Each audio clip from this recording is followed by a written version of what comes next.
اور کام چل رہا ہے، اور انشاءاللہ یاد الہی میں مصروف رہ کر اور کاروبار بھی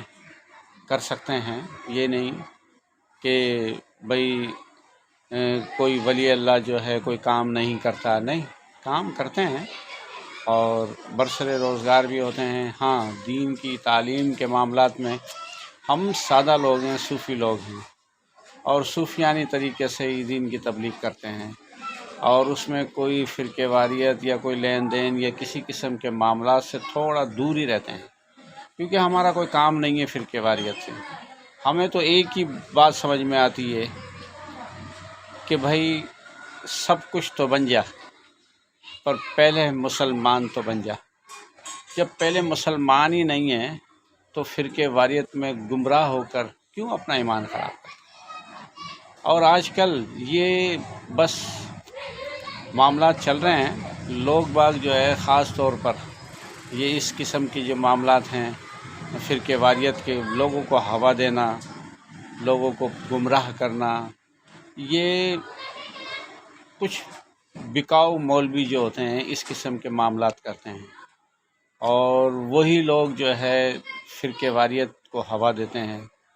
اور جب کہ ان سے پوچھا جائے، جب تاتاریوں نے بغداد شہر پر جب حملہ کیا تھا تو اس دن 4 مناظرے ہو رہے تھے بغداد شہر میں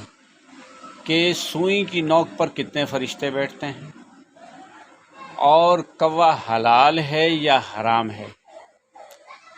اس قسم کے جو وہ مناظرے چل رہے تھے، اور مسلمانوں میں تفرقہ ڈالنے کے لیے یہ فرقے واریت کو لوگ ہوا دیتے ہیں۔ اچھا، اس میں کچھ غیر مسلموں کی معاملات ہوتے ہیں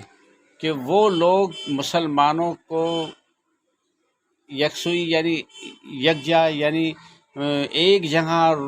ٹھہرنے سے وہ ڈرتے ہیں تاکہ یہ لوگ مسلمان ایک ساتھ نہ ہو جائیں۔ اگر یہ سب ایک ساتھ ہو گئے تو ان لوگوں کو نقصان ہے۔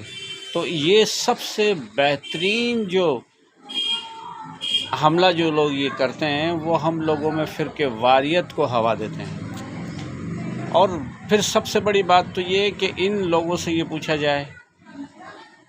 یہ سب کے اوپر کوئی کسی کے اوپر فتویٰ لگاتا ہے، کوئی کسی پر فتویٰ لگاتا ہے، کوئی کسی پر فتویٰ لگاتا ہے۔ میں تو ایک ہی سوال کرتا ہوں ان سے کہ بھائی پہلے تو یہ بتا کہ مسلمان ہے یا نہیں، کیونکہ صوفی کا تو یہ سوال ہے۔ صوفی تو جانتا ہی نہیں کسی چیز کو، وہ تو جانتا ہی ایک ہی چیز ہے کہ پڑھو لا الہ الا اللہ محمد الرسول اللہ صلی اللہ علیہ وسلم۔ جب کلمہ پڑھتا ہے تو پھر کائیں کا فرقے واریت۔ اور بس یہ چھوٹا سا ایک کاروبار ہے جسے میں کرتا ہوں،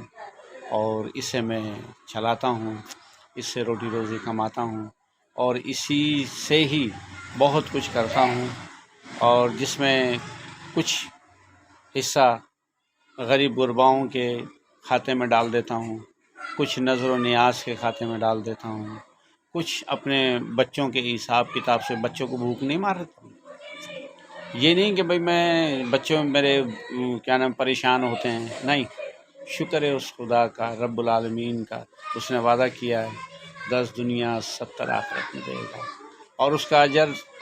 جس چیز کا اجر اللہ رب العزت یہاں دنیا میں نہ دے تو سمجھ لینا کہ اس کا اجر جو ہے وہ 70 گنا بہتر آخرت میں ہمیں ملے گا۔ اور انشاءاللہ آپ لوگ بھی کوشش کریں یاد الہی میں، اور دین کی تبلیغ جیسی بھی ہو سکے، جتنا بھی ہو سکے، آپ دین سے جو لوگ دوری پر ہیں انہیں آہستہ آہستہ دین کی ہدایت پر لے کر آئیں، تاکہ وہ دین کو صحیح طریقے سے سمجھ سکیں اور اللہ اور اس کے رسول کی ہدایت پر چلیں۔ اور میں امید کرتا ہوں کہ انشاءاللہ جتنے بھی میرے عقیدت مند مریدین، محبت کرنے والے پاکستان میں، پاکستان سے باہر اور دوسرے ملکوں میں ہیں، وہ انشاءاللہ میرے اس پیغام کو محبت